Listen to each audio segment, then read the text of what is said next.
In this episode, we bring the boat to the boatyard to get hauled out. So you remember these bad boys? Number 1 reason for hauling the boat out. Number 2 reason? Bottom paint. Number 3 reason? New transducer to replace this old paddle wheel speed sensor doohickey so we can get our new Garmin working right with accurate depth readings and, more importantly, some sonar to find some fishing spots. That is more important, right? Yeah, either way. After swapping out the old chart plotter and radar units for our new Garmin, I spent some time trying to figure out how to get the old stuff to talk to the new stuff with seacocks adapters, and what a headache all that was. Ultimately, I trashed that idea and decided to just go with new stuff. Stay tuned to see our cruise down the Anclote River to the yard, watch me bump the bow railing on a piling, and join us to see what we had done the first time on the hard. Alright, to the video.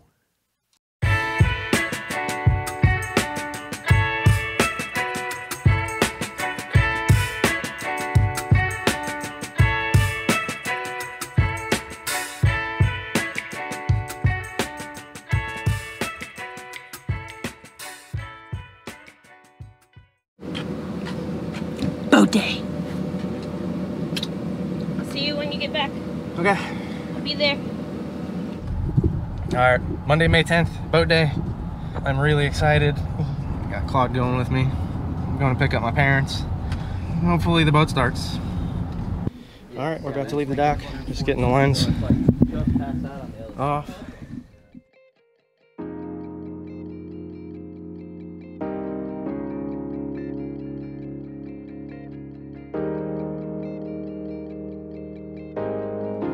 Somebody's getting ready to paint their boat.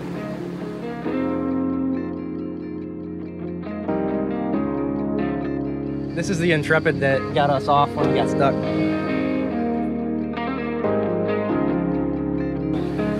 try to make a route from where we're at into the river instead of going straight. That way, I'm going to make a couple turns.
Alright, sounds good. Thanks. That's alright. He said there's a boat in the gantry right now they're taking out. He said you're going to come straight into it. So. Absolutely, man. Well, it's good seeing you. Good seeing you. Have a good trip to the yard. That current getting in there is tricky. Pulling in the toughest part. I'll figure it out. You got it. Current. Yeah. See you, Bear. Steve, that's who on the boat. Oh, Where you bought the boat from? That's Periwinkle. what did you call him? Perry. Perry. The boat was called The Periwinkle. boat was called Periwinkle. That was Perry's boat. That's right. As we're bringing it in to Pittman. That is just too funny. Now, I had heard the current in this river can be a little crazy, so you can imagine I was a little nervous about pulling the boat into the slip that the travel lift would pick her up in. So I took a minute to get my bearings. The current and wind were both moving upriver, the direction that we were headed here. I made a turn so we were traveling up current while approaching. Now you can see here the difficulty I'm having trying to reverse to the right, but got enough room to finally go forward to port again.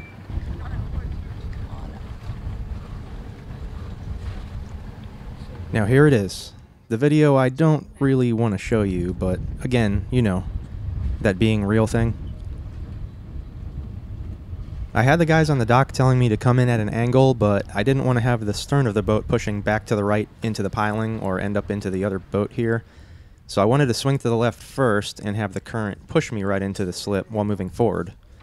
The problem was, as I got away from the middle of the river, the current wasn't pushing as much, and yep, there we go.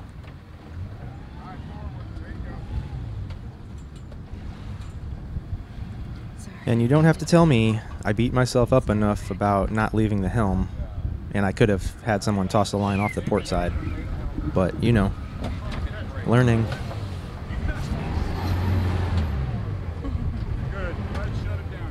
The guys at the yard were going to take a lunch break, so we ran around the corner really quick to the Tarpon Springs sponge docks, and by the time we got there, we realized the boat was already out of the water. So we ran back over to check everything out, as we hadn't actually seen the boat out of the water yet. Boat's at the yard! On it. It was cool getting to see the boat from this perspective, and we were hopeful that we wouldn't unveil any big issues we'd have to deal with. I'd like to tell you that we did all this work ourselves, but I only had 1 week off of work, and we have 3 kids that I would like for them to actually keep wanting to do this boat thing. And also, one of my biggest pet peeves is sanding and bodywork. And I know if we tried to tackle the bottom job and all the through holes, I would have run out of time really quick. We usually try to do stuff on our own, but we had saved up a little bit of money, so we opted to have our own little vacation and let the yard do a lot of the work. There wasn't any play in the prop shaft, so we didn't worry about doing the cutlass bearing, and the rudder seemed to be fine too. We may look into doing maintenance on those next time. We spent the next few days just hanging out, enjoying our own company, not slaving on the boat, and even brought the dinghy with us and went camping down at Fort Desoto. Alright, we're down at Bicentennial Park down at Madeira.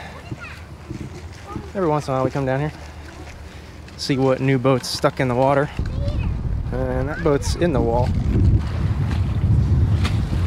I'd say that one's hard into the concrete. That's a big hole. Crab trap. So this is a Irwin 32. Definitely seen better days. See a sailboat, Mar?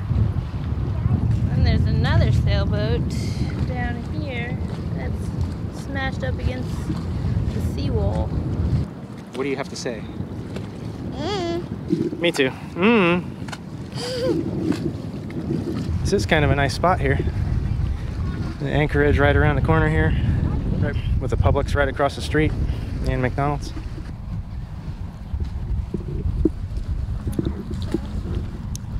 You guys stuck that chicken right up, huh?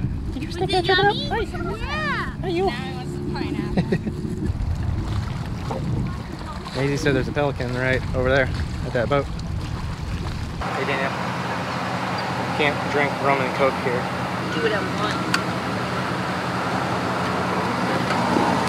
You know, your mom and I used to have Beetles.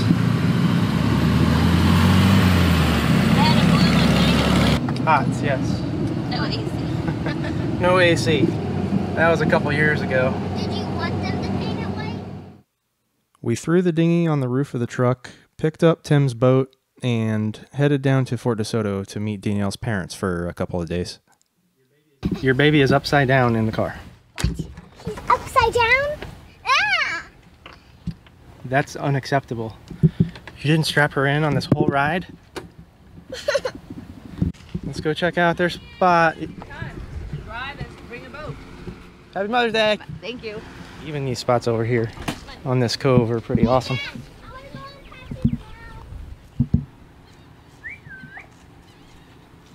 After settling in, we threw the dinghy in the water, got some grub, and took a spin out in the cove for a little bit. Let's go for a ride on Patches, since she's legal now. Yeah. Here, Mark. No. Let's go away. Whoa.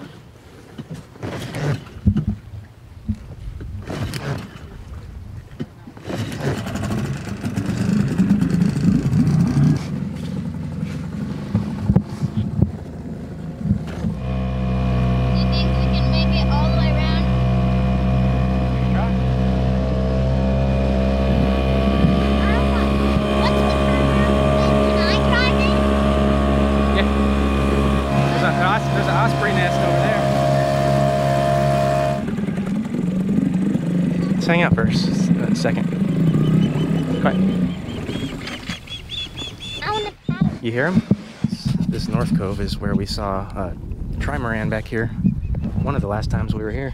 I really wanted to figure out if we could anchor the sailboat back in one of these spots here so we'd be nearby if friends or family were camping. But I know there's some pretty shallow spots coming in both of the channels near Fort Desoto Campground. I know Bunce's Pass can be a little tricky with sand shifting around the outside of the pass. The inside of the pass is not a big deal, it's a lot deeper. I'm more concerned with the channel going south that's before the boat ramp. I think we may be okay if we hit it at high tide, but I'd love to hear from anyone who has experience bringing anything with a 4 or 5 foot draft into Mullet Key Bayou. Any input, please comment below. We were out here last year and there was a boat out here underwater and it's still here. There's nothing marking it at all. I remember Mom tying up to it. Yeah. Looks like Dinghy's a- worst nightmare. Yeah. We headed back in and decided to take a walk down to the camp store to get some ice cream and stuff. The girls were in for a big surprise. And I'm not talking about ice cream. They knew we were going for that. I'm talking about getting a job. The ice cream shop on stilts. Got firewood and fire pits down below and other 2 or 4 person bikes you can rent. We got tons of ice. We showed up at the right time and were able to lend a hand in carrying some goods in exchange for some yummy treats. Thank you guys. And I just tell So the girls just got a job. First job. Got to do a little work and then get some... Oh, it's bartering? Get some ice cream for some work? That's how life works.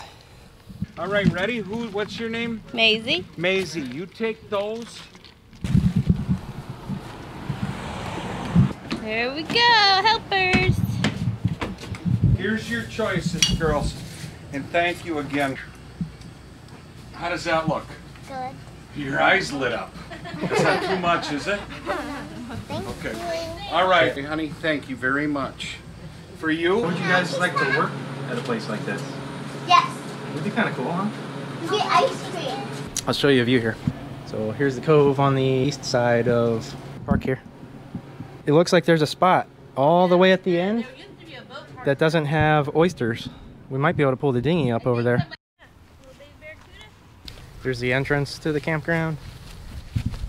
Just to the south is the dog section. You got another section going south, which is for like pop-ups and tent camping, and then you got a section going north. They're all surrounded by water. You got this side on this cove here, and then you got the side that see all the sunsets. Most spots over here are pretty awesome. I got to drive Patches. Marley got to drive Patches, yeah, our dinghy. You guys all have to learn. Now, we didn't get into the history of the actual fort here, but I think we'll save that for a future episode / school project history lesson kind of thing. It was really just nice to have a little fun getaway in a place that's essentially in our backyard. All right, time to get back to the boat. We came back to a freshly bottom painted, freshly buffed out boat with new through hulls, which will really give us some peace of mind knowing the old nasty ones are gone. The only concern I have now, which I don't know how big of a deal it is the little bit of water we found from the rudder here. If you have an opinion on the matter, I'll take it. We can deal with it the next time the boat's out of the water. This is the anti-foul paint that was used. I'm going to throw a couple of these pictures in here for reference if I need them. All in all, I was really happy with the results. The old sea strainer is out. We had to hook up one of the seacocks to be able to run the engine to get the boat back home, so we replaced the sea strainer and put new hoses into the raw water pump. Some of the other ones were for holding tanks, kitchen sink drain, the drain for the cockpit area. Other ones were for the cooling pump for the air conditioner and the intake for the heads, or toilets for the 32% of you not paying attention. Okay, one more project before splashing the boat. The new transducer that will give us depth, water temp, and did I say most importantly, sonar? You know, so we can take our sailboat bottom fishing. So this is the old paddle wheel for speed, and back here is the old transducer for the depth gauge. We are going to keep that one for redundancy if the Garmin stops working, but the new transducer is going here where the paddle wheel was. wheel was. Where the paddle wheel was. Knick knack paddywhack.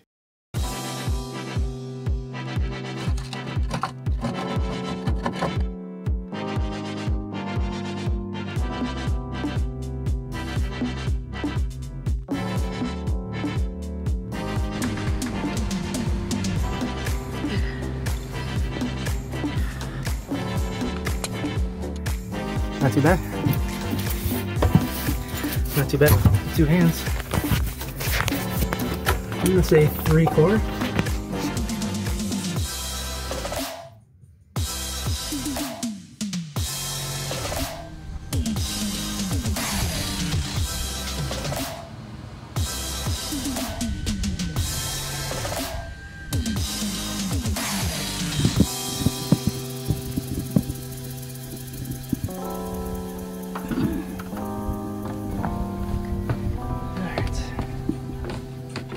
Stuff is messy.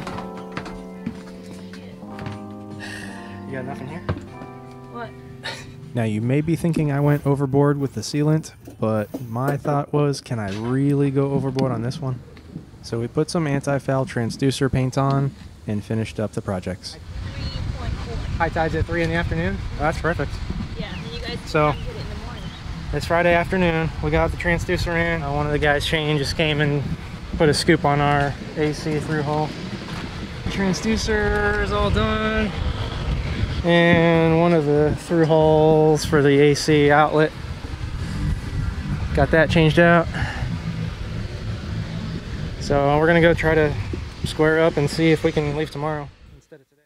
I have to say, this whole experience with the boatyard had me a little nervous at first, but I've learned that a lot of things that are truly worth doing are not always easy, and sometimes you just have to step out of your comfort zone.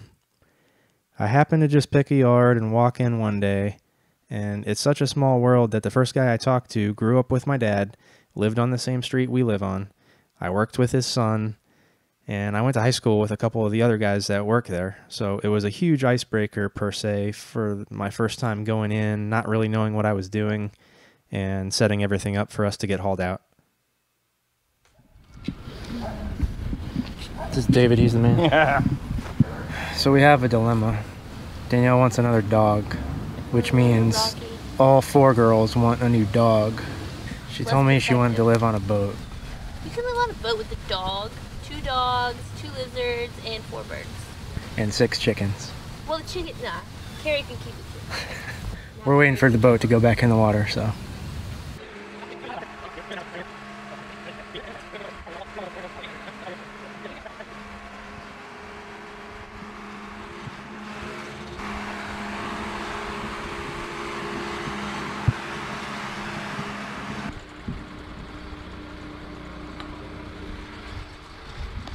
Oh, we're in the water. Just checked everything. Everything looks good. At least our transducer install doesn't leak. That's a good thing. We checked to make sure there were no other leaks, made sure the stuffing box was adjusted right since we had new packing put in, and came back the next morning to pick the boat up. Dang, that's a lot of kids.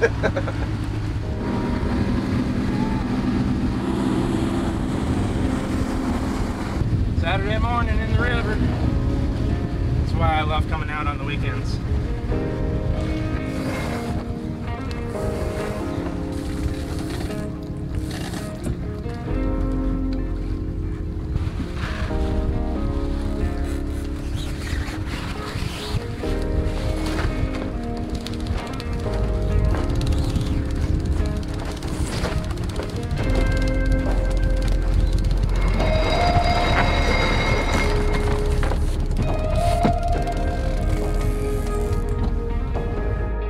Got something. Something was nipping at the tail. First fish on the boat, Jeff. You caught the first fish. Weird looking fish too. One more docking for good measure. Alright, thanks a lot for watching. If you enjoy the videos, please like the video, hit the subscribe button, and hit the bell icon to be notified next time we post a video. It really helps us out. Stay stay tuned for the next episode where we introduce our Kona girl to the boat for the first time, and we get into some more plumbing and toilet style projects. That's right, things are getting shitty.